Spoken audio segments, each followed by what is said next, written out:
ಅಲ್ಲ ಈಗ ನಿಮ್ದು ದುಡ್ಡು ಕಟ್ಟಕ್ ಹೋದಾಗ ನಿಮ್ದು ಕಂತು ಡ್ಯೂ ಇರ್ಲಿಲ್ಲ. ಇಲ್ಲ ಸರ್, 18 ಕಂತು ಇತ್ತು.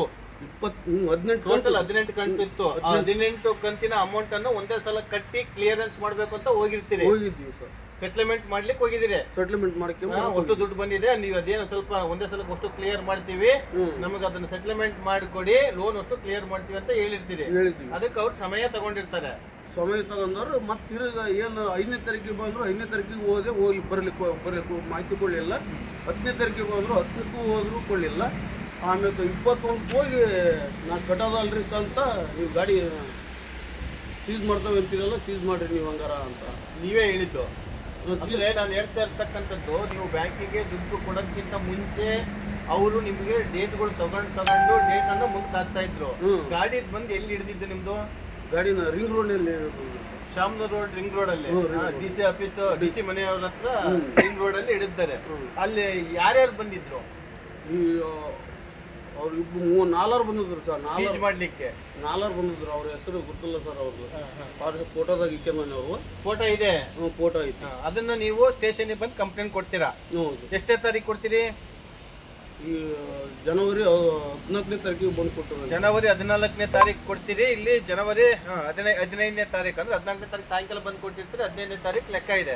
ಜನವರಿ 15ನೇ ತಾರೀಕು ಬಂದು ದಾವಣಗೆರೆಯಲ್ಲಿ ಇರ್ತಕ್ಕಂಥ ವಿದ್ಯಾನಗರ ಸ್ಟೇಷನ್ ಲಿಮಿಟ್ ನಲ್ಲಿ ಬರ್ತಕ್ಕಂಥ ಸ್ಟೇಷನ್ಗೆ ಕೊಡ್ತೀರಿ.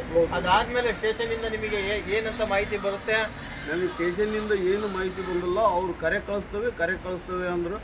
ಇಲ್ಲಿವರೆಗೆ ಆದರೂ ಏನು ಮಾಡಲಿಲ್ಲ. ಆಮೇಲೆ ಮತ್ತೆ ಮೊನ್ನೆ ಶುಕ್ರವಾರ ದಿವಸ ಹೋಗಿ DC ಆಫೀಸ್ನಲ್ಲಿ SP ಆಫೀಸಲ್ಲಿ ಹೋಗಿ ಮತ್ತೆ ಕೇಸ್ ಕೊಟ್ಟು ಬಂದೋದು. ಇದಿಷ್ಟು ಈ ನೊಂದಿರ್ತಕ್ಕಂಥ ರೈತ ವ್ಯಕ್ತಿಯ ಗೋಳು ಅಂತ ಹೇಳಿದ್ರೆ ತಪ್ಪಾಗ್ಲಾರ್ದು. ಕೆಲವೊಂದು ಫೈನಾನ್ಸ್ ಇದೆ, ಆ ಫೈನಾನ್ಸ್ ಇದೆ, ಈ ಫೈನಾನ್ಸ್ ಇದೆ, ರೈತರ ಸಾಲ ಮನ್ನಾ ಮಾಡ್ತೀವಿ ಅಂತ ಅಡ್ವರ್ಟೈಸ್ಮೆಂಟ್ಗಳ್ನು ಯಾಡ್ಗಳು ಕೊಡ್ತಾ ಇರ್ತಕ್ಕಂಥ ರಾಜ್ಯ ಸರ್ಕಾರಕ್ಕೆ ನಾಚಿಕೆ ಆಗಬೇಕು. ಯಾಕೆ ಅಂತ ಹೇಳಿದ್ರೆ ಇವತ್ತು ಮಹೇಂದ್ರ ಫೈನಾನ್ಸ್ ಎಂಬುದು ಯಾವ ರೀತಿಯಾಗಿದೆ ಅಂತ ಹೇಳಿದ್ರೆ ನೋಡಿ, ರೈತರು ದುಡ್ಕೊಂಡು ತಿನ್ನೋಂಥ ಗಾಡಿ ತಗೊಂಡೋಗಿ ಇವ್ರಿಗೆ ಯಾವುದೇ ರೀತಿಯ ಅರ್ಜಿ ಕೊಡ್ಲಿಲ್ದಂಗೆ ಗಾಡಿ ಮಾರಾಟ ಮಾಡಿದ್ದಾರೆ ಅಂತ ಹೇಳಿದರೆ ಇವ್ರನ್ನ ಯಾವ ರೀತಿಯಾಗಿ ಬಣ್ಣಿಸ್ಬೇಕೋ ಗೊತ್ತಿಲ್ಲ.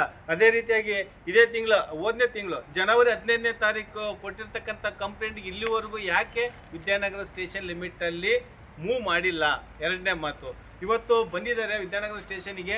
ಇವತ್ತು ಮೇಡಮ್ ಅವರು ರಾಜನಹಳ್ಳಿ ಜಾತ್ರೆ ಇರೋದ್ರಿಂದ ಟೋಟಲ್ ಅವ್ರ ತಂಡ ಅಲ್ಲೇ ಹೋಗಿದೆ. ಹಂಗಾಗಿ ನಾಳೆ ಬರಲಿಕ್ಕೆ ಅವರು ಹೇಳಿದ್ದಾರೆ.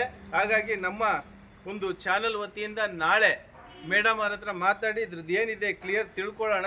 ಬಟ್ ಇಲ್ಲಿ ಏನು ಬ್ಯಾಂಕ್ನವ್ರು ಮಾಡಿರ್ತಕ್ಕಂಥ ವರ್ತನೆಗೆ, ಯಾಕೆಂದರೆ ನಾನು ಸಹ ಅವರಿಗೆ ಕರೆ ಮಾಡಿದಾಗ ನಾವೆಲ್ಲ ತಿಳಿಸಿದ್ದೀವಿ, ಸ್ಟೇಷನ್ನ ಮಾತಾಡಿದ್ದೀವಿ ಅಂತ ಹೇಳಿದ್ದಾರೆ. ನೋಡೋಣ ಸ್ಟೇಷನ್ನಿಗೆ ಏನೇನು ಮಾತಾಡಿದ್ದಾರೆ ಅಂತ ನಾಳೆ ನಮ್ಮ PSI ಮೇಡಮ್ ಅವ್ರ ಹತ್ರ ಮಾತಾಡಿ ನೊಂದಿರ್ತಕ್ಕಂಥ ರೈತರಿಗೆ ನ್ಯಾಯ ಕೊಡಿಸುವಂಥ ಕೆಲಸವನ್ನು ನಮ್ಮ ಕರುನಾಡು ಸಮರ ಸೇನೆಯ ಜಿಲ್ಲಾಧ್ಯಕ್ಷರಾಗಿರ್ತಕ್ಕಂಥ ರಮೇಶ್ ಅವರ ನೇತೃತ್ವದಲ್ಲಿ ಮುಂದುವರಿಯುತ್ತೆ. ನಮಸ್ಕಾರ.